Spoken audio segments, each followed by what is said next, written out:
Hey, what's going on, everyone? Welcome to another episode of About Abroad, where it's my job to introduce you to people who have built amazing lives for themselves in various foreign corners of the globe.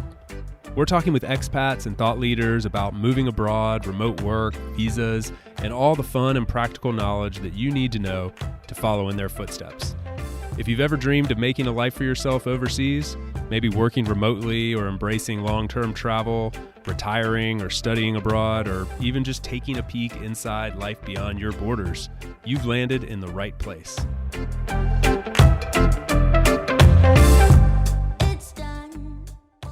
This episode is brought to you in partnership with Wanderers Wealth. One of the greatest challenges and also one of the greatest opportunities for digital nomads, expats, people who are building businesses abroad is in the world of international taxes. It's not the most fun subject to talk about, but it's one of the most important and confusing that I hear about all the time from those of you in the audience. So I've had Kathy on the show before. She's the CEO of Wanderers Wealth. And afterwards, I became a customer of hers because her global tax strategy design course is incredible. It literally walks you through all the steps that you need to take in order to take advantage of the international tax system that is set up to actually help those of us that are living this international lifestyle. So it's highly recommended. You can find the link in the show notes for her global tax strategy design course. Check it out and let me know what you think.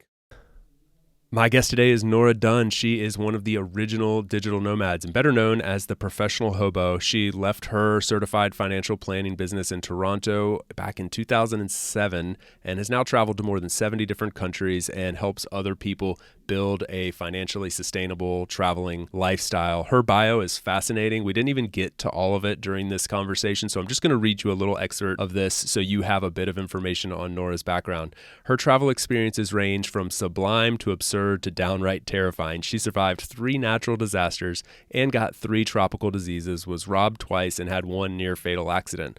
On the brighter side, she accidentally started an international NGO, had a kangaroo fall in love with her and follow her around for 6 months, apprenticed with a shaman in Peru for 2 years, rode 25,000 kilometers of trains in 30 days straight from Lisbon to Saigon, and saved over $100,000 getting free accommodation around the world in 5 different ways. This conversation was fascinating because we touched on some of those very practical tips that people can implement in their lives if they want to build a lifestyle like hers, and we go through some of the adventure that she's had along the way. A lot of fun. She was a ton of energy and just brought a lot to the table today, so thoroughly enjoyed this one. I hope you will as well, and please help me in welcoming Nora to About Abroad. Yeah, it's kind of funny. I feel like I have one of the OGs of the digital nomad world here on the podcast now. Do you recognize yourself as that? I've been called an OG. I've also been called a pioneer, which is, listen, let me tell you, I think I was just in the right place at the right time. I had no idea what I was doing in 2006. There was no playbook for what I was doing. There was no example to follow. I was just following my heart. And then, later as digital nomad became a thing and remote work was a term and location independent was a way of life. And travel blogging even became a thing. I definitely got recognized as an OG. But it's certainly not, wasn't by design. Let's put it that way. Yeah, you link it back to like what, 2006, 2007 is kind of when you kicked this journey off. Yeah, that was when I sold everything that I owned in Toronto, Canada, including a busy financial planning practice. And listen, I had no idea what I was doing. All I knew was that I wanted to travel the world long term in a culturally immersive way. And I knew that I was not able to. I had this lifelong dream of wanting to crack the code culturally of countries around the world. I wanted to break bread around dinner tables and climb mountains and volunteer and like really just throw myself into and gain a really deep understanding of what it's like to live around the world. And I had not thus far been able to achieve this through vacations. And I knew I just could not put another 30 years into the traditional lifestyle and workforce and my business, such as it was, waiting for retirement to do this, because when retirement age might come around and I might not have been willing or even able to do these sorts of things that I wanted to do. So it was a matter of realizing that it was a life calling. It was something I had to do in that moment. but it was not smooth. Like I didn't know, I knew I had to sell everything. I knew I needed an open path in front of me, but I didn't know what I would do, where I would go, how I would earn money, or even if this was just something I had to get out of my system for like 6 months. But yeah, here we are with like 17 years later. So yeah, I guess it's stuck. You figured it out somehow, and that's quite a transition too, from like financial planning into something that's like totally not financial planning. There is very little plan, and a lot of people would kind of claim like this is like financial suicide. Especially, it sounds like you were leaving a successful business and career behind you. So I can kind of imagine that was like a bit of a leap of faith, I guess you had to take. It really was. And I said, I'm not going to lie, with a dose of retrospect, if I look back on what my life would have been and could have been, I was at, with my financial planning practice, I was at that tipping point. I had put all the blood, sweat, and tears into growing my client base. I had a really solid, rewarding base of clients that I was working with. Technically, the way the business was structured, all I had to do was sit back and work less and less and earn more and more. I was at that tipping point. It was the worst time to get out of the business. But again, it was my heart that was calling me, and it was calling me also in the form of burnout. Like I had really significantly burnt out. I was physically in. I mean, I had walking pneumonia. I was like shut down, and that tends to be a warning sign for me. Like when my body shuts down, that's usually a sign for me that I'm not in alignment with whatever it is that perhaps I should be doing. But you talk about transitions. A year after I sold my financial planning practice, here I am, in Toronto, financial planning practice, like I'm a medium-sized fish in a big pond, and I've got, the nice car, and I'm living in the loft, and I got the fancy trench coat and the boots, whatever it is, right? I've got the thing. I'm living the life. I am the image thereof. A year later, I looked up and took stock of what I was doing. I was on the big island of Hawaii. I was volunteering in trade for accommodation on a permaculture property, milking goats.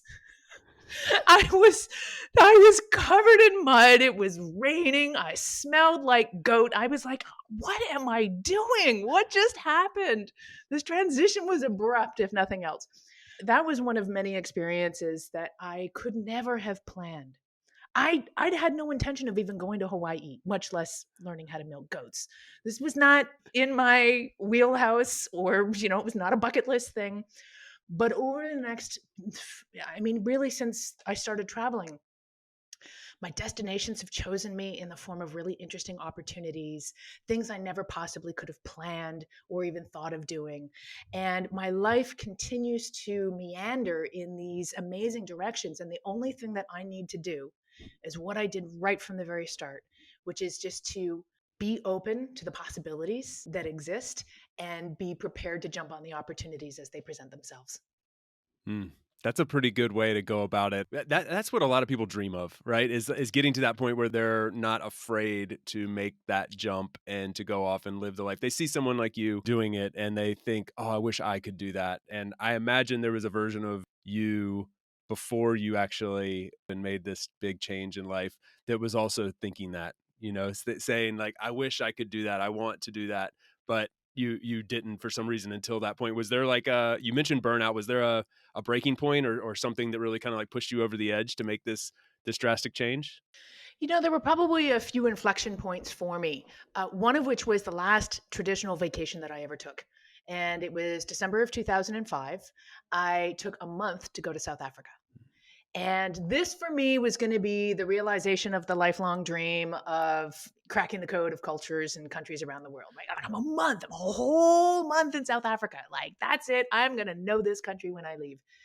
And people at home thought I was crazy for taking a whole month off. Oh my God, Nora, you're taking a month off. What are you going to do? What about your business? What if your clients need you? It was unheard of to take this much time off. And back in 2005, it's not like we were connected to the internet in the way that we are now. So, there was not really any possibility of checking in on emails and clients and such from the other side of the world in the same way that we would now. And then I got to South Africa and people asked me questions like, "Oh, so how many months are you here for?" And I thought, "What? Months? Is this a thing? Do people do this?" And I learned of this whole subculture of people who travel for months at a time, and I didn't even know that existed as a possibility. And of course, I was up against the clock. I'm like, I don't have months. I've got hours. Tell me about your culture, quick. I'm here to learn everything. Teach me South African history right now. Yeah, I right? need to know And of everything. course, and anyone who's ever been to South Africa will know that it is an extremely nuanced country, which, I mean, listen, of all the countries for me to try to crack the code of in a month, I had my work cut out for me. And it was, of course, a failure in that realm, in that I left with way more questions than answers. So that was definitely an inflection point for me. And in the ensuing 6 months, I started filling my life with as many activities as possible in order to try to shut up this little voice in the back of my head that kept telling me that there was something else out there for me, that there was something else I was supposed to be doing, that there was something more than what I was currently doing that I needed to do. And so I kept, I was a Rotarian, and I was doing all kinds of local charity work, and I was a Toastmaster, so I was doing public speaking work, and I was acting in film and television, and I was in musical theater, and I was running a financial planning practice full time. Like, I was up a gazillion hours a day, again, just trying to shut this voice up, like trying to make my life more rewarding.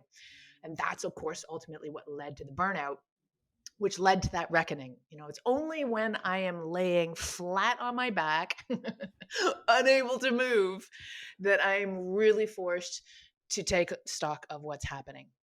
I like to say that I'm disciplined, but to a fault. So sometimes, like, I don't know about you, but I get this little voice, maybe, oh, Nora, you should do this, or you should do that, or, hey, I don't really feel like working today, but you know what?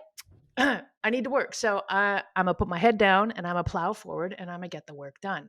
And that's great for productivity, but it's not always great when it comes to listening to my inner voice. Yeah.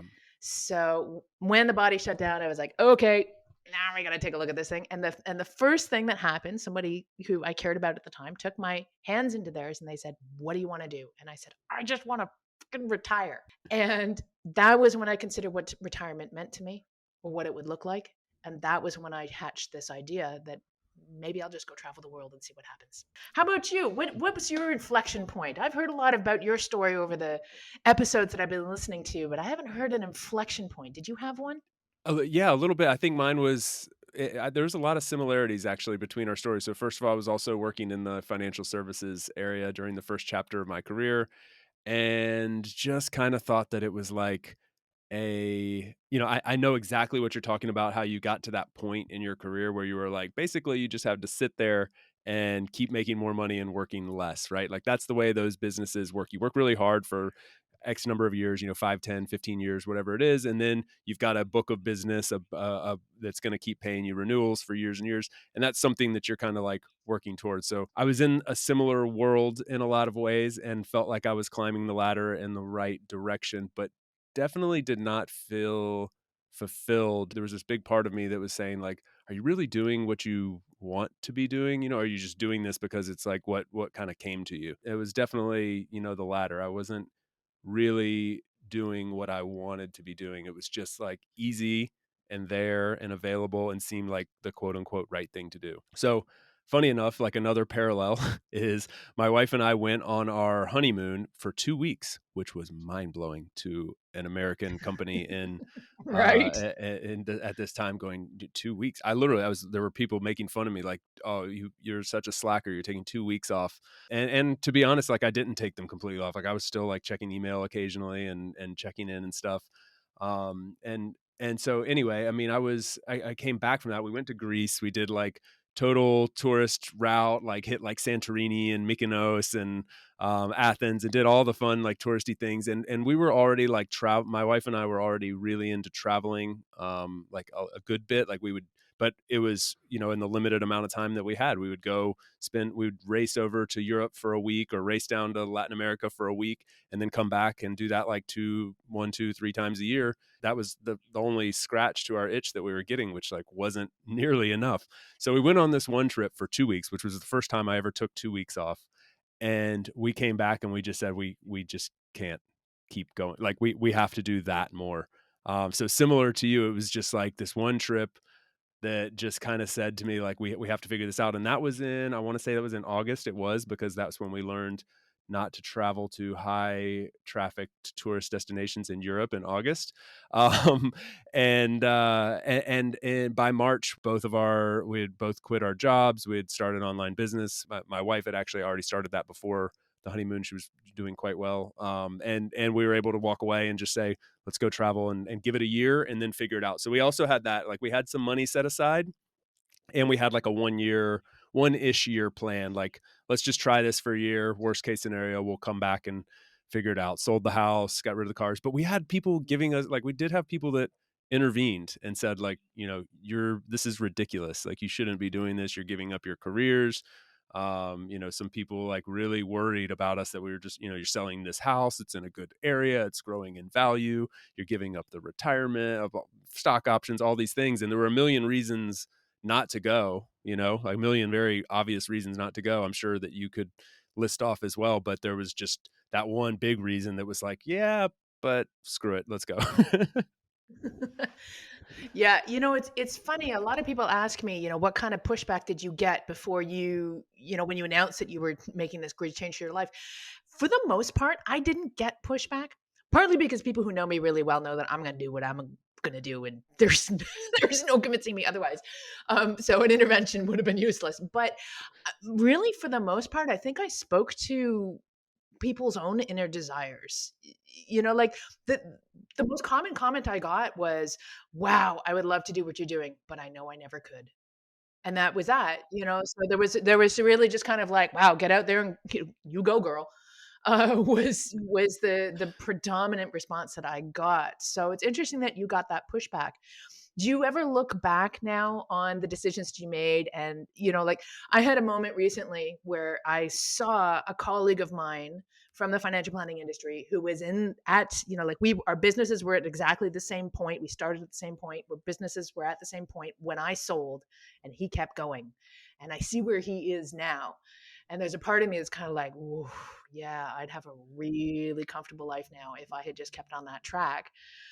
Boy, I wonder what that would have been like. Do you ever Totally. reflect on that at all?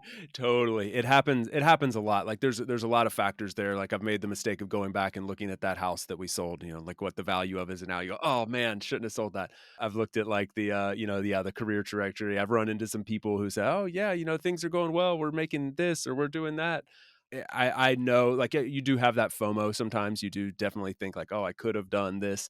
But it's all balanced out, and I think worked out so well the way it was supposed to, that I can truly say I don't have regrets at all. But I do you do sometimes have those moments of more like a little tinge of FOMO, I would say, where you're just like, "Oh, those things would have been nice. That security would have been nice," or something. But yeah, I think that's like the worst, the biggest downside.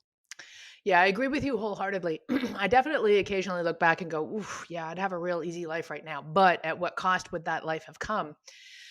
And my dad actually sat me down recently, and it was interesting. He if anyone didn't understand or particularly condone my lifestyle choices at the time, it would be my dad. But again, he had the common sense to just let me do what I was going to do because I'm headstrong in that way. He said to me, he just sat me down recently, and he's turning 80 this year, and he spent his life, and he told me this, he spent his life sacrificing the present for the future. Say, saving for the future, planning for a future, and really not enjoying the grind as he experienced it through his working years because of it.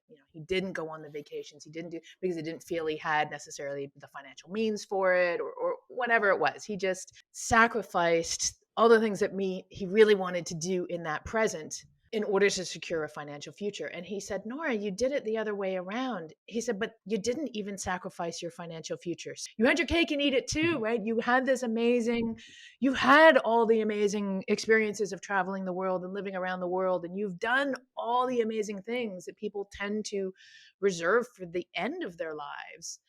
And yet you also did it in a way that was not irresponsible financially, and that you did, like he said, I don't worry about you going forward. And yet here you have lived this amazing life already. Yeah, that brings me to a really good point that I want to ask, because I think you're an expert in this area, and I'd be good for the audience to know a bit about that, and then also, like hear a little more about your story, because I'm personally interested.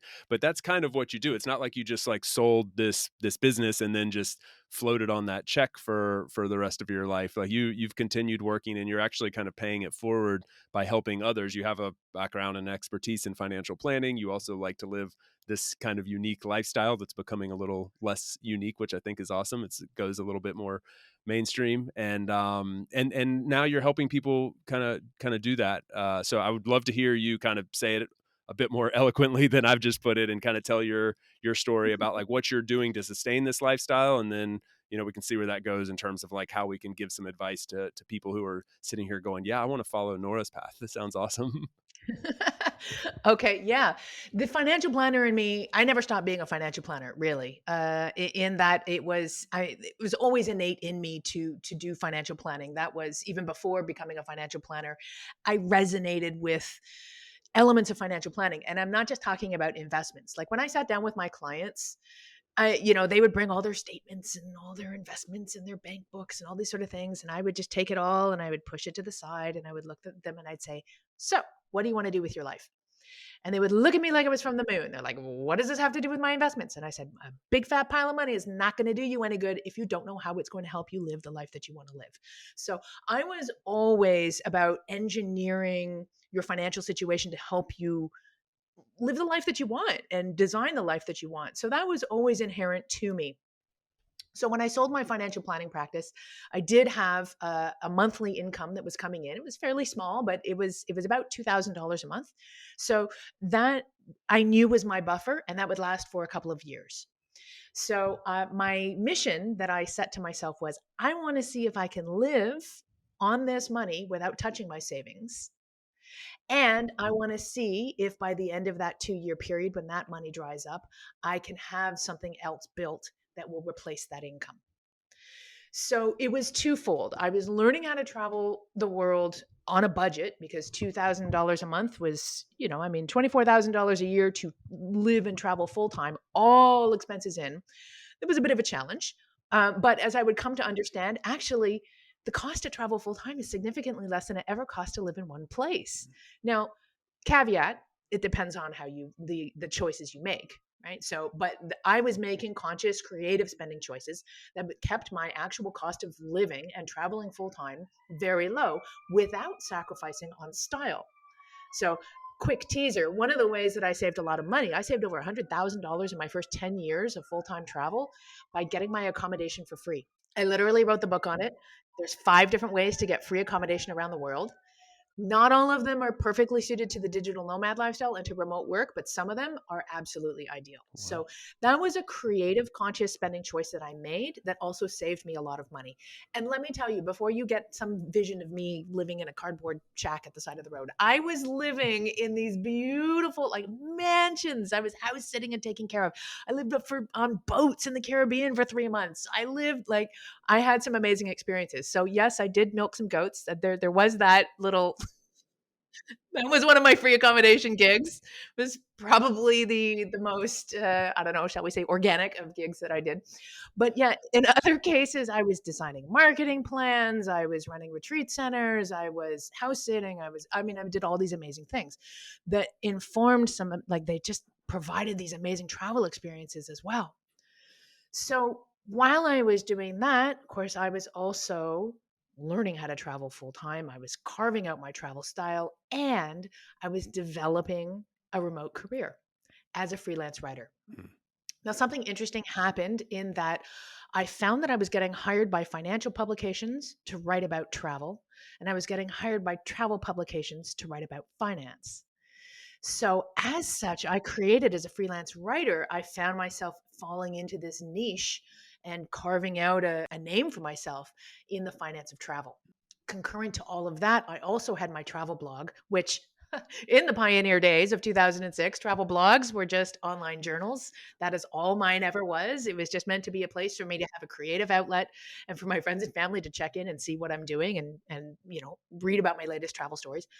But then as that became an industry and something that could be monetized, I also found myself in the right place at the right time, being recognized as one of the OG travel bloggers. So by the end of that 2-year period, when the income from my financial planning practice had run out, I had figured out how to live on even less than that money without sacrificing on style and personal comfort. And I had largely replaced that income with my new online career as a freelance writer and a travel blogger. So I realized, okay, well, I can keep doing this for as long as I want. And that was when I coined a term, inadvertently, financially sustainable travel, which is based on 3 pillars. The first pillar is earning money remotely. In order to travel full time in a financially sustainable way, you need to be earning money, and generally speaking, remotely, because otherwise you're not traveling. We'll be right back to the show after a quick break for a note from our sponsor. This season is brought to you by my good friends over at Insured Nomads. They're the absolute best in the business when it comes to providing health, travel, and medical insurance for nomads, expats, and really just all forms of world travelers. I know insurance is often something that's overlooked when we're fantasizing about traveling the world, but it's absolutely necessity that we address this because often the policy you have in your home country isn't going to cover you while you're abroad. And it's also a requirement, as a lot of people may not realize, to actually buy private travel or expat insurance, as it's called sometimes, to obtain a visa or even enter certain countries. So fortunately, there are companies like Insured Nomads to help us with this. Not only do they have excellent coverage and great prices, but they're also providing a first-class experience with additional perks and best-in-class technology via their app. It's an amazing experience. I can't recommend it enough. Now, this is a company that was built by world travelers for world travelers. So they know what it's like to find yourself in a difficult medical situation abroad, and they want to keep you from having that same bad experience. So the next time you're planning a trip abroad, whether it's for a week or a lifetime, check out Insured Nomads via the link in the show notes.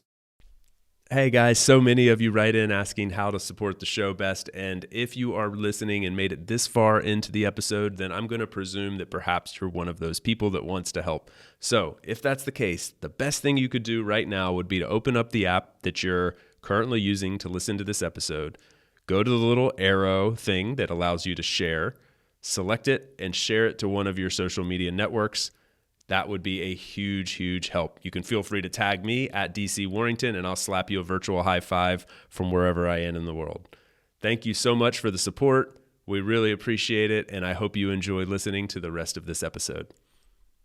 The second pillar is making creative, conscious spending choices with how you choose to spend that money that you've earned. And the third pillar is maintaining this and balancing the money in with the money out so you can travel for as long as you want. Now, I'm always asked to provide like budget templates. What's a digital nomad budget template? And I always say it's not possible because this is different for everybody. Depending on how much money you earn, that will dictate some of the choices that you make. Also, depending on some of the priorities you have, what kind of travel do you want to experience? Where do you want to experience it? What kind of activities do you like to do? That will set a budget that then may require you to reverse engineer how much money you make.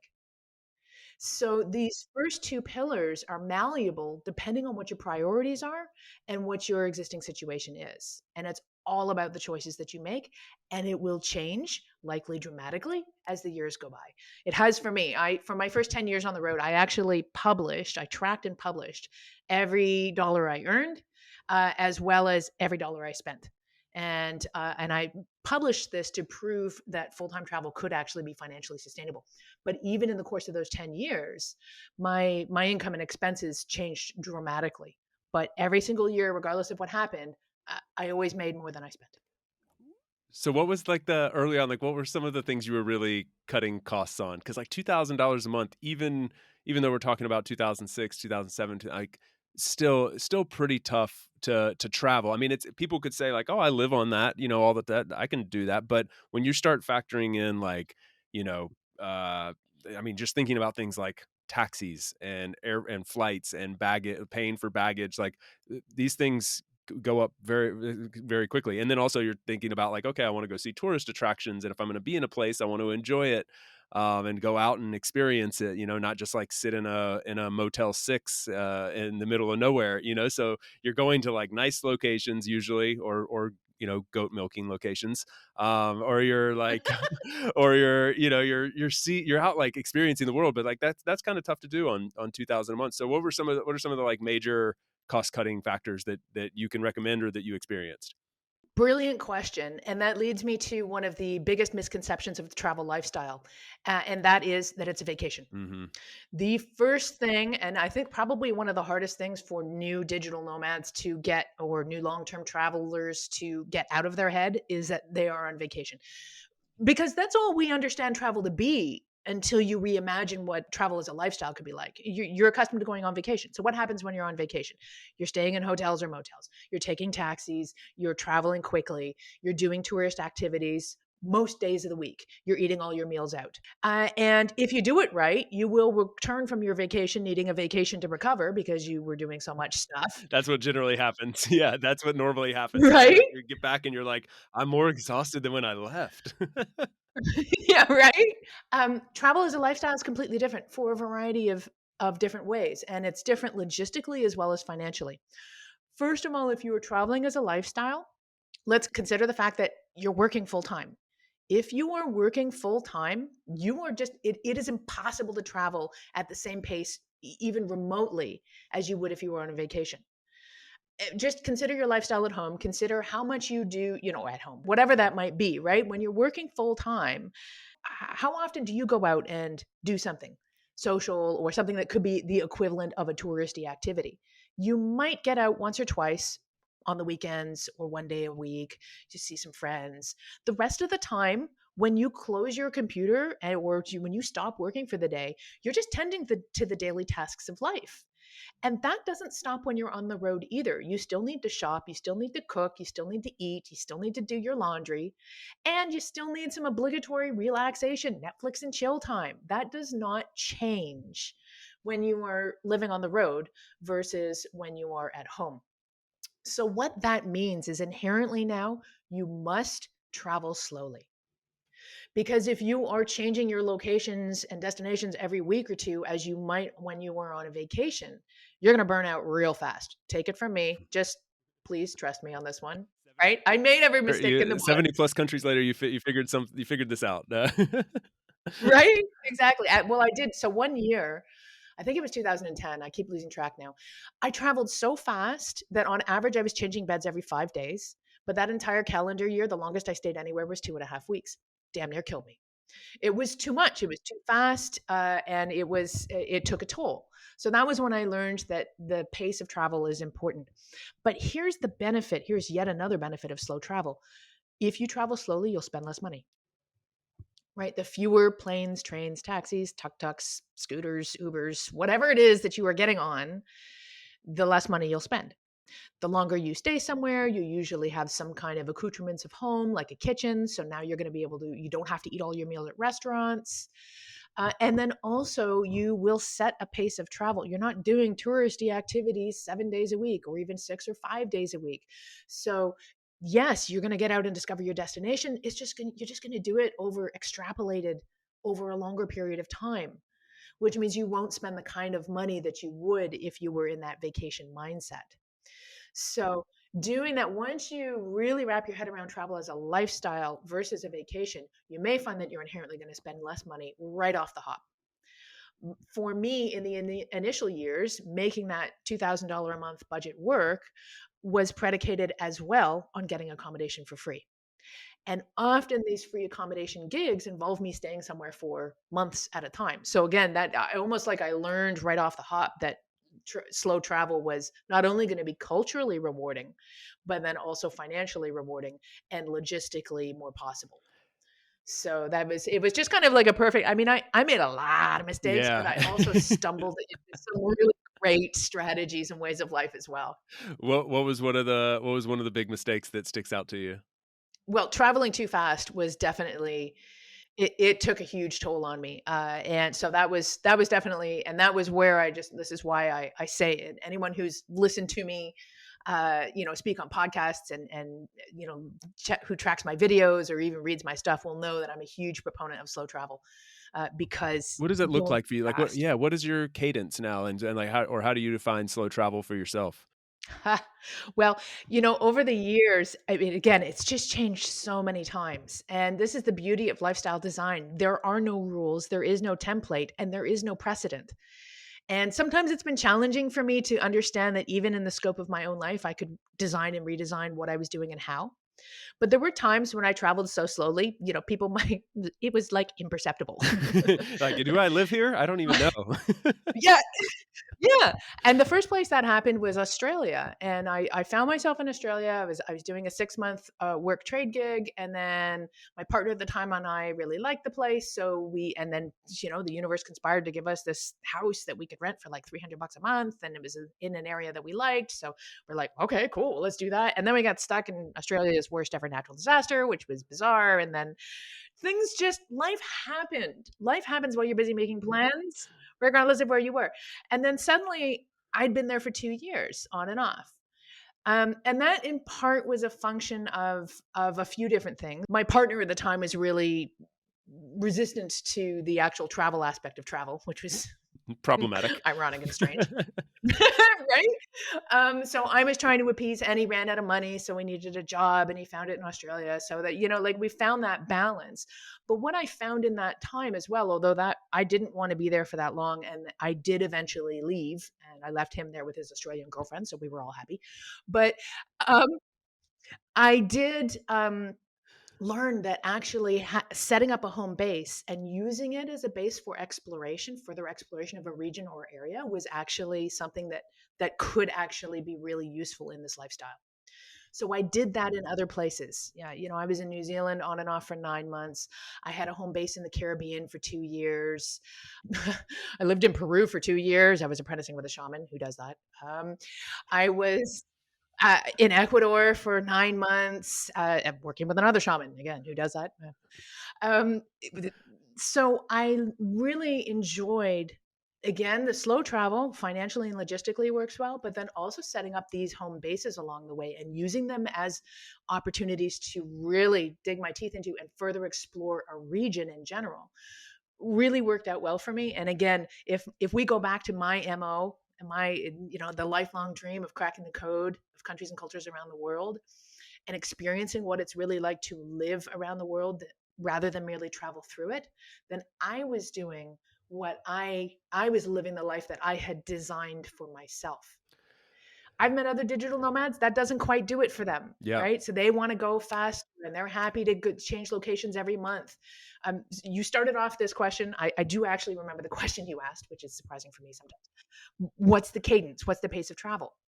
So for me, it has changed many times over the way. I do like having these bases, but generally speaking, if I were to answer this question, I would say a really optimal pace of travel for someone who wants to travel long term and experience the world around them without necessarily digging in as deep as I did it sometimes in some cases is 1 to 3 months. 1 to 3 months in a place, sometimes longer, is a really nice pace to maintain. Now, speaking of paces to maintain and setting up routes and home bases, I know you hit the road and you pretty quickly found, I think, maybe your heart in Spain. Yeah. How did that happen? Curious. Yeah, I mean, I'm resonating with so much of what you're saying because I've also like at one point the slowest pace I've ever gone at in terms of like my nomadic journey, I guess, would be like 1 month at a time. And that felt, that's moving with a partner and two online businesses and a dog, which does complicate things a little bit. I think like finding accommodations and stuff. You can't just pop into any hotel room or any Airbnb with a big dog. And then there's like transportation issues and stuff. So the slowest pace we were ever going at was 1 month. And then that got to be where it felt like way too hectic. And now like I really don't think like anything less than 3 months. It sounds terribly spoiled and to say. So it's kind of like, I hope nobody's listening, but like I think like I kind of think sometimes if it's like less than 1 month, I'm like I don't even really want to do it. Like I don't know, it sounds kind of exhausting. And so that's sort of the pace. And for me, Spain was also in a way sort of an accident. Like I knew I liked Spain, but I only planned on going to Spain for 1 year, and I planned to be nomadic at 3 months at a time and move around to a bunch of different places. But really was kind of exhausted. Like by the time we got to Spain, I think it was our third trip there. Like the second one really like long. No, it was the third one kind of like long term, like multiple month trip. And we were like, okay, we're going to be in Spain for a year. We're going to learn Spanish. We're going to bounce around and experience all the different cities. When we got to Valencia, we were like, I just kind of want to stay. Like, it's cool here. I like Valencia. This is a good city. We got a good vibe. We've made some friends already. Like, after 1 month, we just decided we're just going to spend the whole year here. We had a 1 year visa, and then who knows what happens after that. It ended up turning into a, 4 going on 5 years now. And as you said, like, this is what was really resonating with me, is like, I love having that home base because I wanted to explore more of Europe. I'd seen a lot of Europe in terms of like the major cities, but I hadn't been to some of those second and third tier cities, or some of the like more natural beauty areas. Like the Pyrenees are an area that I've come to fall in love with because I was able to live in Spain. It's still 5 hours drive from Valencia to the Pyrenees, but like I've had the opportunity to go there multiple times and experience that, or spend more time along the Mediterranean coast in the little Pueblos Blancos, or take quick Ryanair flights over to Italy or to Amsterdam or whatever. All these things have been more accessible to me, and I've been able to do those little short couple weeks or week or whatever trip, that in my past life would have seemed like my annual vacation. And that's what I have. Like, so I've got doubly rich experience where I'm like in a place that I really enjoy. It's a foreign place, so it scratches that itch of like needing to be cracking the countries and codes thing, learning another language, talking with people from other parts of the world. But then I can quickly, go off and explore new places, that are forever foreign to me. So that's been really exciting. It's been a lot longer than I thought, like 5 years now. And I'm now, like, it's funny because now I'm sort of in a transition zone. We've taken the camper van up into Central Europe to spend the summer up near the Alps. And now we're kind of like digging it up here. And we're like, do we stay here for a while? We got visa stuff to figure out. I don't know. Anyway, we've rented a place for a few months in the south of Germany, and staying here. And so I don't know. So I'm rambling a little bit. This style that you're talking about, I feel like I'm talking to lots of people who are really enjoying this. I know some people that are still continuously nomading, and that lifestyle is awesome for them. But I know a lot of people that have sort of migrated into this. Let's have a home base or a couple home bases in a region that I really like, and just go deep on that region. And that's been a lot of fun for me. That really like connects with what I want to do at this stage. And you're so right. I really liked how you said that, taking these little trips, like our whole lexicon changes when we embrace the digital nomad lifestyle and living abroad, like taking these little trips of 1 to 2 weeks, which in your former life would have been like an annual vacation. Also, I loved how you said, first of all, as a podcast host, I loved how you said, I hope nobody's listening. But I totally hear you on the idea that you wouldn't consider going somewhere, making a major move if it were for less than 3 months. I actually had this challenge recently where I was invited on this trip to Tanzania. I'm currently sitting in Toronto. I do have a home base here now in Toronto, which has been a process unto itself. But here I was invited to Tanzania, and I just couldn't. I realize I feel so spoiled in saying this, but I couldn't wrap my head around the cost as well as the glorious pain of all of these flights and the jet lag and all the things of like dragging my butt down to Tanzania, which is not an easy place to get to from Canada, for a couple of weeks. Like it just didn't feel right. So then I found myself going, okay, well, maybe I'll go and then I'll tack on some extra time so I can justify being down there. And then I suddenly realized I'm trying to justify being down. Yeah, I'm trying to justify going somewhere by trying to stay there as long as possible, even though it's not somewhere that was, like I'd love to see more of Tanzania, but it wasn't necessarily, on my list of places to spend 3 months. But yet I was trying to justify this trip that most other people wouldn't bat an eyelash at going for a few weeks. So I hear you. I now actually consequently hope nobody's listening. Because, This is just between us. because I think we just, You sound yeah, ridiculous. right. But it does just go to show how things change. Like you and I now have been at this lifestyle long enough that we are well and truly out of the vacation mindset. Travel as a lifestyle is a very, very different animal to travel as a vacation. And it will continue to change and evolve. It's different for you, it's different for me. And in 5 years, if we touch base again, it's going to be different again. Yeah, it's an evolution, a continuous evolution for sure. I'm curious, what lights you up still about this? I mean, you've done so much now. What still lights you up? What kind of keeps you going? Because some people, I think, get a little bit exhausted, and then we're kind of, it's not abnormal to want change, like they call like the 7-year itch kind of thing. Like, every now and then you just kind of want to shake it up. And some people, after doing this for a while, they want to switch back to a more normal life. And then other people, after 7 years in their career, they're like, I kind of want to switch to a more Nora life. And so I don't know, like what is it that's keeping you going and continuing to motivate you and light you up? It's a well-placed question that touches on a little nugget that I dropped in my just a couple of minutes ago, about having a home base here in Toronto.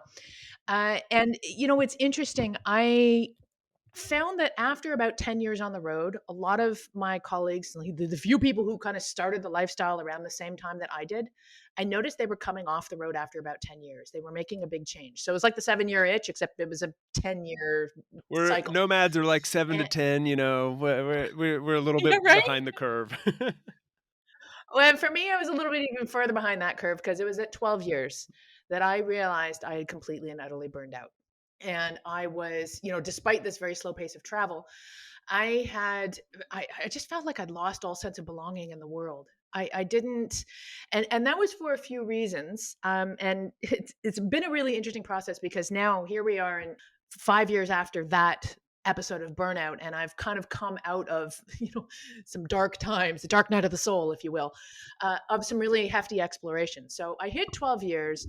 I feel like I lost all sense of belonging. And part of the reason for that is I was living around the world. I was living in very local and culturally immersive ways. It was exactly what I wanted to do, but also meant that I was always the odd man out. I was always an oddity everywhere I went. Nobody worked remotely. Nobody understood the travel lifestyle. Nobody understood that I wasn't on vacation.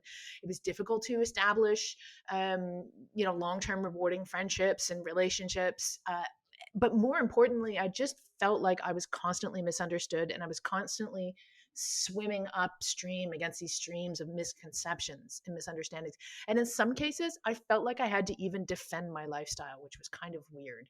Like, for an example, like I would be house sitting in Switzerland, and I had been, prior to the homeowners leaving, I'd been introduced to the neighbors who, were kind of had been assigned to, make sure my stay was okay. And if I needed anything, I could knock on their door.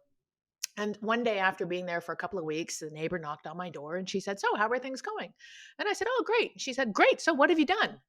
And I realized she was now looking for a tick list of tourist activities that I had, would have, should have, could have done in that 2 week period. And when in fact, actually, I'd only done maybe a couple of things because it had only been 2 weeks and I was there for 3 months and I was working full time and she didn't get it. And she was consequently offended when I said I'd only done like two things. "Well, what do you mean? Don't you like Switzerland?" "Well, yeah, but I'm also trying to figure out how the grocery store works, and I kind of like doing that too." So it was 12 years of that. And I really felt like, okay, I need my people. So I decided I was going to go back to Canada to get a home base in Canada because I figured I was looking for a cultural sense of belonging and a cultural connection. So I'm like, okay, well, Canada is my people because that's where I'm from.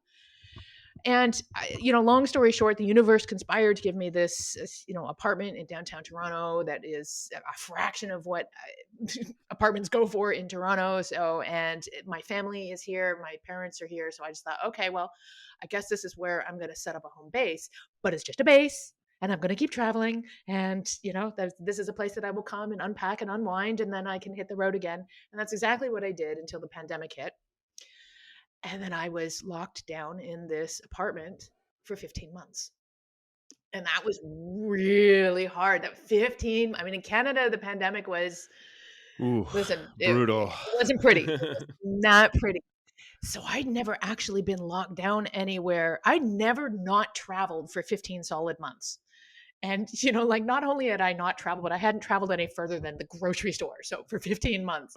But I found in that period of time, I was developing and nurturing relationships with other digital nomads online. I was hosting conferences. I was hosting events. I was speaking at conferences. I was being featured in summits. I'd started the remote work and travel show on my YouTube channel where I was speaking with people who had travel lifestyles and remote careers. And then I suddenly understood, and then I was getting to know these people more. And then I was feeling a sense of connection more. So when travel started again, I hit the scene. I started attending and speaking at conferences and going to events where there would be other digital nomads and remote workers and content creators, and realized that those were my people. And that was the sense of connection and grounding that I had been missing in the previous 12 years, because I was so busy, you know, house sitting on some alpine cottage, that I didn't have the means or the desire to travel to North America for a conference. I didn't see the point in doing that. Or I didn't see the point in participating in a program like Remote Year, or joining a co working space, or doing a co living opportunity, because I knew financially I could do that for way less if I just hacked it on my own. But that was the thing, I was on my own. And when you participate in these experiences, when you attend conferences, do co living, do co working, it's not just about a place to live, a place to work, and people to meet. It's about developing and nurturing relationships, and it's about collaborating and networking, and having that sense of belonging with other people who share this lifestyle and who share this passion for living and traveling around the world while working remotely. So now what gets me, now what I get excited about, are these kinds of opportunities. I mean, this year in 2022, I spoke at 7 conferences so far. And that was great. It was also maybe a little much. I kind of burned out again, but that's another story. But I've also found myself not only having local travel experiences and doing what I've always done, but then also balancing that with opportunities to travel with and spend time with, and in some cases, network and collaborate with other digital nomads and lifestyle travelers. So that's that new balance, I love it. right? Sorry to interrupt you there. What a different. I'm thinking too, like what a totally different world pre and post pandemic for someone who is experiencing that like lack of community. The pool of candidates to be a part of your community has grown exponentially since before the pandemic. There were only you were a pioneer in 2006 and 7. You were still kind of a pioneer in like 2018. Like it was not that normal to be doing this, and now you see, digital nomads, a word that like my grandmother knows, so I mean, I just think it's come so far, and there's so many more people doing this. There's so many more people that have access to jobs. It's not just people from certain parts of the world. People around the world are finding access to this. And I'm talking with people on this podcast and elsewhere who are, coming from all over and are getting the chance to do what you're doing in some form or another. And it just creates it's sort of like this flywheel effect that's pretty awesome, because that community bit was a big thing that I think a lot of people were missing. And now you see, digital nomad islands and villages, and people that are, moving to places where there's digital nomad visas, and there's all these communities popping up. And so I just think and what it means to be nomadic or a traveler or whatever is changing. We talked a little bit before this, like the gray area, and like you've experienced that, where you've like been in a place so long, like, are you traveling, are you living there? And those blurred lines are really cool, the people that are living in that no man's land in between. So I don't know, it creates all this really cool opportunity to connect with other people who have similar interests and similar experiences, and you can learn from. And I can imagine for you, someone who is like craving that and didn't have it, and now you step back out into this world and you're like, hey, here's my tribe, here's my people. Yeah, not only that, but certainly in the initial onset of the pandemic, my online business and my travel blog and everything just cratered, along with anyone else who was in the travel business and industry. But when I kind of looked up from my fog of despair, and realized that there was, yeah, remote work was, if that was a ripple or a wave prior to the pandemic, it was a tsunami post pandemic. And that the millions upon millions of people whose jobs had been made remote now had the opportunity to explore traveling long term while working remotely. And this is an audience that I had been serving all along. I've always been helping people to design their lifestyles and arrange their affairs so they can travel long term while working remotely. And suddenly, there was a whole new world of people for me to be able to serve and help. So, business wise, things have exploded for me in that sense, and I feel very well positioned to be of service to people who want to now design their lifestyles to travel long term, and they don't want to have to figure it all out from scratch and make all the mistakes right from the start. Like, you want to know how to get your mail along the way, and what kind of phone plan you should have, and credit cards and banking and logistics and pace of travel, and how do I book this and how do I find that. And boy, you know what, it's so rewarding for me to be able to help people significantly shortcut that learning curve and hit the road stress free effectively, and like hit the ground running, literally and figuratively, so you can work remotely and travel long term. Because let me tell you, even if I give you all the tools, you're still going to have a learning curve, because you have to figure out your own personal style of travel and your own personal preferences. Chase, you and I have been through this multiple iterations of our own travel lifestyles. Anyone who's about to hit the road is going to go through their own multiple iterations of what this lifestyle looks like. It's part of the trip, it's part of the journey, but it also takes a lot of time and energy. So you better make sure that you've got all the logistics squared away so then you can actually throw yourself into that journey. I'm such a big fan of the idea of outsourcing your weaknesses, finding people who just have the experience that you don't, and hiring them to help you shortcut that learning curve. I love the way that you phrased that. And this is one of those areas where I just feel like if you're someone who's starting out on this or wanting to get started on this from scratch, like, it is worth investing a fraction of the money that you're going to spend and waste trying to figure this out on your own by just talking to someone who's done it before. You can do your own research. I know, like, we're going to definitely link to and mention the places where people can go to your website and learn and find more information, but like, you can go do that on your own. But there's something to be said for like just sitting down with a pro and being like, look, I I want to know, how would you do this as a professional, as a veteran? They did that with you, like when you were a financial planner, that's what people hired you to do because, yeah, maybe I know a little bit about finance and investments, but I want to hire a pro to handle something like that. When you're transitioning to this kind of a lifestyle, when you're talking about getting rid of your home and leaving your community behind and setting off into the world, maybe changing your kids' schools or embarking on a visa journey to go live in some other place, like, it's worth it to talk to someone who's been there before. Like, it's a solid investment, I think. Yeah, I mean, I certainly think so as well. And anyone who wants to bootstrap it and figure it all out on their own can do so as well. And that's A-OK. It all depends on what your priorities are and how much time you have to figure it out. That's true. Yeah. And time is money. Right. So if you want to shortcut the issues, then you do pay for that. Now, I have been in the last couple of years, I've actually been doing one-on-one consulting with people to help them redesign their lives and their finances and whatnot. But I've been overwhelmed. There's just too much. There's too many people. Yeah. And so actually I've stopped offering, or temporarily anyway, stopped offering the personal consulting. And I'm reimagining what this can look like. And I want people to be able to help each other as well. So I'm actually soon to be launching some cohorts. I'm going to do some online cohorts and some group coaching where we can achieve the same sort of things that you would in a one-on-one session, but it will be more cost effective and in some ways quicker, because there will also be a mastermind and a sharing of different ideas and whatnot. So yeah, anyone who's interested in getting in on that action, stay tuned. And you got to be on my email list, though. I'm just saying, you got to. Actually, I'm a shamelessly plug right now. Please do. I mean, I was going to ask you to anyway, so go for it. All right. So here's the deal. Here's how you get in on this this inside scoop. I have a free gift for everybody. Just go to theprofessionalhobo.com/free gift. And what you'll get is a checklist of 10 things to do before you travel long term.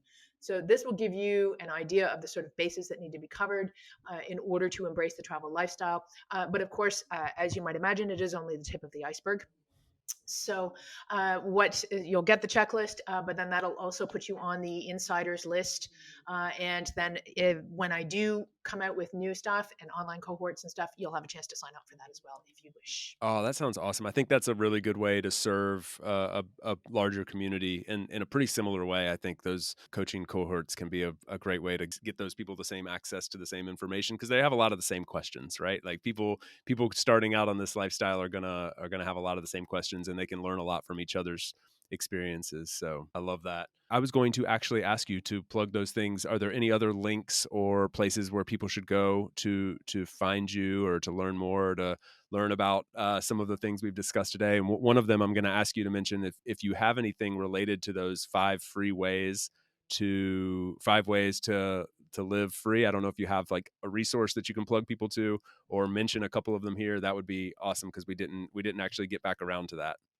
I just dropped that little teaser in there, You didn't I? did. Yeah, That it was good. did. It was good. It was professional. The professional hobo. See, there you go. See, I add the professional to the hobo lifestyle. Yeah, I wrote a book. It's called How to Get Free Accommodation Around the World. You can find it on Amazon. You can also find it on my website. So if you go to theprofessionalhobo.com and you click on books and courses, you will see my book there. And yeah, it touches on the 5 different ways you can get free accommodation. Those 5 ways are work exchange, house sitting, home exchanges, hospitality exchanges, and working on boats, living on boats. And yeah, I have experience with all of them. And I talk about how to get those sorts of opportunities, the sort of things you need to do in order to stay safe and make sure that you're going to have a rewarding experience. And then also I delve into what it's like to work remotely while doing each of those forms of free accommodation, because like I said earlier, some are better than others. So my online home, where you can find that and pretty much everything else that I'm about, is theprofessionalhobo.com. I've also been breathing new life. I've had a YouTube channel since like 2007. I was before my Like time, YouTube and was then I out then, stopped, and then I picked up. Yeah, right. Exactly. I was like, oh, what is this video thing? And don't watch my early videos, please. Like, No, save they're yourself. awesome. I was But watching some of them. They're really fun. I actually love. I wanted to compliment you on I love the one that's at the like the header or whatever, that just kind of does like 12-second little clips from around the world. That, I think it's a couple years old now, but it was really fun to watch. I was super entertained. oh, cool. Thank you. Yeah, 12 minutes of travel and 12 years of travel in 12 minutes. Yeah, I think is yeah, yeah, what that yeah. one That's right. was. It's good. So yeah, if you go to YouTube and you just search for Nora Dunn, you will find me. I've got lots of content on there. I've also been really doing travel gear reviews lately. That's been really popular. And I've also been doing lots of shorts where I'm sharing little tidbits, like little minute-sized tidbits of advice for travel and whatnot. So yeah, definitely please give me a follow there and say hello and tell me what kind of content you're looking for, because I'm always looking for new ideas. Yeah, sounds good. We'll have links to all of that in the show notes. And to be honest, like I feel like we have so much more that we could dive into. There's so many areas of your story that I'm curious to learn more about. I mean, you've mentioned like, practicing with a shaman in Peru, and getting tropical diseases and natural disasters. And I feel like if we go deep on any of one of those, we're going to do the rest of them no justice. So I love what we covered here today. I feel like we'll probably need a round 2. Otherwise, we'll be here like Joe Rogan style for 4 hours. So I'm gonna wrap us up there. Thank you so much for sharing your story, some of the insights. It's really cool to finally get to know you a little bit. I've been following along for a while, like I told you before we got started. And it's awesome that you stopped by and shared some of your stories. You are a true pioneer in this area, and I've been doing it a long time. So you have a lot to offer, and it was just fun. Like I just enjoyed the chat a lot. Well, thank you, Chase. The admiration is mutual. I've been listening to your podcast for quite some time now. And I know when we just kind of coincidentally found ourselves in a Twitter conversation, and we're kind of like fanning each other, when you said, hey, you should come on the show, I was like, oh, that's great. Yeah, let's do that. So I love when the stars align. It's been fun. Exactly. And keep doing what you do, because you inspire a lot of people. Well, thank you. This is really great. We will do a chapter 2 if you're up for it. Because I like I said, feel like we have so much more to get into, but thank you so much, and let's stay in touch. Safe travels wherever the road is taking you, and we'll speak to you again soon. Thanks for tuning in today from wherever you are in the world. Once again, I'm Chase, and this has been another episode of About Abroad. For those of you wondering how you can best support the show, I have made it super simple for you. Just go over to the show notes of the episode that you just finished listening to and click on one of the 2 following links. aboutabroad.com/newsletter to get our monthly newsletter, no spam, guaranteed, or ratethispodcast.com/aboutabroad, where you can quickly and easily leave a review for the show.